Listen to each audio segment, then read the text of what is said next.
It certainly wasn't in your game plan, but now here you are, a not-so-swinging single, and you find yourself considering something you'd never have to do again, dating. So how do you make a love connection in the 21st century when you're past your own half-century mark? Elena Averbach is a dating coach and the founder of Kickstart Love, and she's here to highlight how to look for love in all the right places, even when your hair has more than 50 shades of gray. Welcome to the show. Thank you, Lori. There's a lot of folks 50 and over who are now kind of jumping back into the dating pool, and you've got some tips, I guess, to help them swim and not sink, starting with volunteering. That's absolutely right. No matter what your age, if you want to date, one of the most challenging aspects of it is just finding places to meet people. And volunteering is a great way to do that. The funny thing is that men and women tend to volunteer in different places. Okay. So men think of building houses or cleaning rivers, and women tend to read to children or host a bake sale. And so they don't meet each other. So the goal is to find volunteer opportunities where you're really appealing to both men and women. Sure. So think along the lines of political campaigns, pet shelters, or even cultural events like ushering at the Cleveland International Film Festival. Okay. It's a great way to meet people. You're out there doing something that's helpful also, but you also talk about reconnecting with friends and maybe even former flames. Absolutely. It's never a bad idea to reconnect with people who you used to know, whether that's through friends, through class reunions, or even finding someone on Facebook. Many of those people may now be divorced, and there's something very meaningful about reconnecting with someone who used to know you, who shares a common history. Okay, so far volunteering, common interest, common history. It sounds like having something in common is really important to finding the right person. It can certainly make the connection easier. There are actually a lot of groups in the Cleveland area that connect people who have common interests. So there are groups for people who love eating out at restaurants.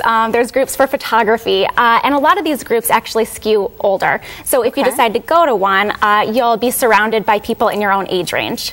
I know of a great one. It's a sailing club, and people actually take a boat out on the lake and they enjoy an afternoon together. Oh, that sounds like a lot of fun. Yeah, my clients boating enjoy it. in the sun, everything. So, but nowadays there's a lot of newer, like techie kind of, new age kind of approaches, 21st century. It seems like looking for love online appeals to a lot of different age groups. Yeah, online dating is a fantastic way to broaden your social network and make that love connection. Many of my clients have found love online. Oh, that's good. It is. It's wonderful. But there are a few things to keep in mind. And the first one is to find a dating site that really meets your needs. So in the Cleveland area, for singles who are 50 and older, the two best sites are Match.com and eHarmony.com. Okay. And that's because they're the largest sites, and so they have the most users. Okay, so strength in numbers, it's a numbers game? It really is. A lot of people get frustrated when they first try online dating, and that's because they expect to send out one email and receive one email back. And that's just not how it's done. People sometimes get overwhelmed by letters, or they might not get enough. And the average response rate is really 5% to 30%. Oh, so, you know, lower your expectations a little bit when you're using them? A little bit. You have to keep high standards, but if you're having trouble reaching those numbers, you may want to broaden your search criteria by age range or location. Okay, so any tips? What if you find somebody you think you'd like to meet in person? What then? Absolutely. A great piece of advice is to get offline as quickly as possible. So after just 3 or 4 quick email exchanges, set up a date and actually meet in person. And a first date does not have to be high stakes, 5-star event. A lot of men in particular get kind of intimidated by having to plan these events.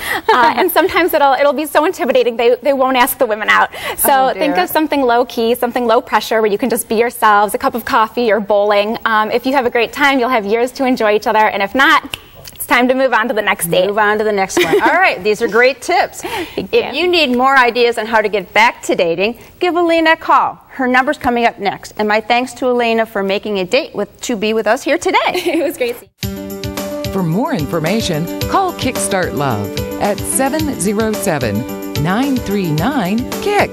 That's 707-939-5425. Or log on to www.kickstartlove.com. Next, signing up for better health care.